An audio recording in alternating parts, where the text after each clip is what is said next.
നമ്മൾ കോളേജിലും സ്കൂളിലൊക്കെ പഠിക്കുമ്പോൾ നമ്മൾ വീട്ടുകാരെ പറ്റിക്കും. അതായത് പ്രൊജക്ട് മേടിക്കാൻ പൈസ വേണം, സെമിനാർ മേടിക്കാൻ പൈസ വേണം. അപ്പൊ അവർക്ക് അറിയാത്തതുകൊണ്ട് അവർ നമുക്ക് തന്നും വിടും.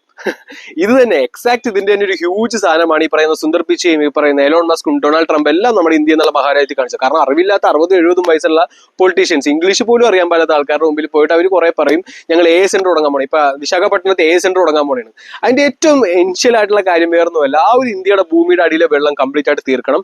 അതോടൊപ്പം air pollution at the peak, climate ചേഞ്ചിലെ ഏറ്റവും വലിയ കാര്യമാണ് എയർ പൊല്യൂഷൻ. ആ എയർ പൊല്യൂഷൻ എൻഹാൻസ് ചെയ്യണം. അതോടൊപ്പം തന്നെ ഭൂമിയുടെ അടിയിലെ വെള്ളം ഇല്ലാതായിക്കൊണ്ട് ഡിപ്പെൻഡ് ആക്കണം ഈ കൺട്രീനെ. അത് തന്നെയാണ് അവരുടെ ഏറ്റവും മോട്ടീവ്. അല്ലാതെ എ സെന്റേഴ്സ് ഇവിടെ ആവശ്യമില്ല. ഇവിടെ എല്ലാവർക്കും ഒന്നും ജോലിയില്ലാത്തൊരവസ്ഥ ഒന്നും അല്ലേ, യാതൊരു യങ്സ്റ്റേഴ്സിനും ജോലിയില്ല, ഒരു ജോലി പോലും ഇല്ലാവർക്കും.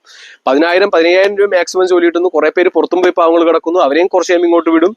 അപ്പോ ഈ ഒരു സമൂഹം ഇങ്ങനെയുള്ളപ്പോൾ ഇനി എ സെന്റർ വരും. എ എന്ന് വെച്ച് കഴിഞ്ഞാൽ റിപ്ലേസ്മെന്റ് ആണ്, മനുഷ്യനെ റിപ്ലേസ് ചെയ്യുന്ന ഒരു കൺസെപ്റ്റ് ആണ്. ഓക്കെ, 1.3 ലക്ഷം കോടിയുടെ പ്രൊജക്ട് ആണ്. അല്ലെങ്കിൽ ഈ പറയുന്നത് നമുക്ക് പ്രൊജക്റ്റും കാര്യങ്ങളും അല്ല ഇനി വേണ്ടത്. ഇനി വരാൻ വേണ്ട ഒരു സമൂഹത്തിൽ നമുക്ക് വേണ്ടത് ശുദ്ധമായ പ്രാണവായു, ശുദ്ധമായ ഭക്ഷണം, ശുദ്ധമായ ജീവിതം, സമാധാനം, സന്തോഷം, ജോബ് ഓപ്പർച്യൂണിറ്റി, ഇതൊക്കെയാണ് വേണ്ടത്. അല്ലാതെ ഈ പറയുന്ന പിന്നെയും കെട്ടിടങ്ങൾ വരുന്നു. അപ്പൊ ഇതെല്ലാം അപ്പന്മാരെ പറ്റിച്ചുകൊണ്ട്, അതായത് സെമിനാർ പ്രൊജക്ട് എന്ന് പറഞ്ഞ് നമ്മൾ പറ്റിച്ച പോലെ തന്നെ അവർ പറ്റിച്ചുകൊണ്ടിരിക്കുന്നു. അപ്പൊ അത് തിരിച്ച് പറഞ്ഞ് മനസ്സിലാക്കി കൊടുക്കേണ്ടത് അറിവുള്ള നമ്മൾ തന്നെയാണ്. പക്ഷെ അറിവുള്ളവരെ എന്ത് ചെയ്തു, മൊബൈലിൽ കൊണ്ടുപോയിട്ടു അല്ലെങ്കിൽ ഗെയിം കളിപ്പിച്ചിരിക്കുന്നു, ബിഗ് ബോസ് കണ്ടിരുത്തിക്കുന്നു. അതോടൊപ്പം തന്നെ നമ്മുടെ സിനിമാ നടന്മാരാണ്, ഇവരൊക്കെയാണ് റെസ്പോണ്ട് ചെയ്യേണ്ട ആൾക്കാർ. കാരണം ഇവരെല്ലാം നമ്മുടെ പണം കൊണ്ട് വലുതായ ആൾക്കാരാണ്. പക്ഷെ അവരെല്ലാം സ്വന്തം കാര്യം നോക്കി 13 കോടിയുടെ 20 കോടിയുടെ വണ്ടിയിലൊക്കെ നടക്കുന്നു. അതോടൊപ്പം തന്നെ അവരെല്ലാം പ്രൊട്ടക്റ്റഡ് ആണ്. ഓക്കെ, കാരണം ഇവിടെ ഒരു ഫ്ലഡ് വന്നാലോ അല്ലെങ്കിൽ ഈ മുല്ലപ്പെരിയാർ പൊട്ടിയാലോ അവർ നേരെ ഹെലികോപ്റ്ററിൽ പൊങ്ങും, ഈ പൊളിറ്റീഷ്യൻസ് പൊങ്ങും. ഇവിടെയുള്ള സാധാരണ ആൾക്കാർ ആ വെള്ളത്തിൽ മുങ്ങിച്ചാവും. പക്ഷെ ഏറ്റവും തമാശ എന്താണെന്ന് വെച്ച് കഴിഞ്ഞാൽ ഈ സാധാരണ ആൾക്കാരെ കൈ വിളിച്ച് ഉയർത്താൻ ചെന്ന ആൾക്കാരെ കൈക്കിട്ട് കടിക്കുന്ന ആൾക്കാരാണ് സാധാരണ ആൾക്കാർ. അതുകൊണ്ട് അവർക്ക് അവരെ പറഞ്ഞിട്ടും കാര്യമില്ല. പക്ഷെ എന്നെ സംബന്ധിച്ച് എന്റെ കൈക്കിട്ട് തടിക്കുന്നവരെ തല്ലിയിടാനുള്ള കഴിവ് എനിക്കുണ്ട്. ഓക്കെ, അത് ആരാണെങ്കിലും. പക്ഷേ എന്റെ മോട്ടീവ് ഇതൊന്നുമല്ല. എന്റെ മോട്ടീവ് ഇവിടെ ശുദ്ധമായ വായു വേണം, ശുദ്ധമായ ജലം വേണം. കാരണം എന്നെ സംബന്ധിച്ച് എന്റെ ശരീരം തന്നെയാണ് ഞാൻ ഈ സമസ്ത പ്രപഞ്ചമായിട്ട് കമ്പയർ ചെയ്യുന്നത്. അതായത് ഈ സമസ്ത പ്രപഞ്ചത്തിലുള്ള എല്ലാവർക്കും സന്തോഷം, സമാധാനം, ആരോഗ്യം കിട്ടണം.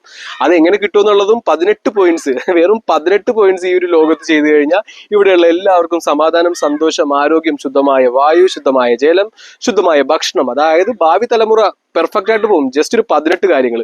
പക്ഷെ ആ 18 കാര്യം ചെയ്യാൻ ഇവിടുത്തെ അപ്പന്മാർക്ക് ഒരിക്കലും സാധ്യമാവില്ല. ഈ അപ്പന്മാരെ കൊണ്ട് കളിപ്പിക്കുന്ന ഡൊണാൾഡ് ട്രംപ് അവർക്കും പറ്റില്ല. അപ്പൊ അതെനിക്ക് തന്നെ പറ്റുള്ളൂ. അപ്പൊ ആ ഒരു 18 കാര്യം എന്തായാലും എനിക്ക് നടത്തിയേ പറ്റൂ. കാരണം ഇല്ലെങ്കിൽ ഈ ഒരു ഭൂമി 2030 ആവണ്ട. അതിനു മുമ്പ് തന്നെ എല്ലാവരും മരിച്ചു തുടങ്ങും. അല്ലെ, കോവിഡ് പോലും ഫേക്ക് ആണെന്ന് വളരെ നല്ല രീതിയിൽ ഞാൻ പറഞ്ഞു. അതിന്റെ എവിഡൻസ് ഞാൻ ഹൈലൈറ്റ്സ് ആയിട്ടിട്ടുണ്ട്.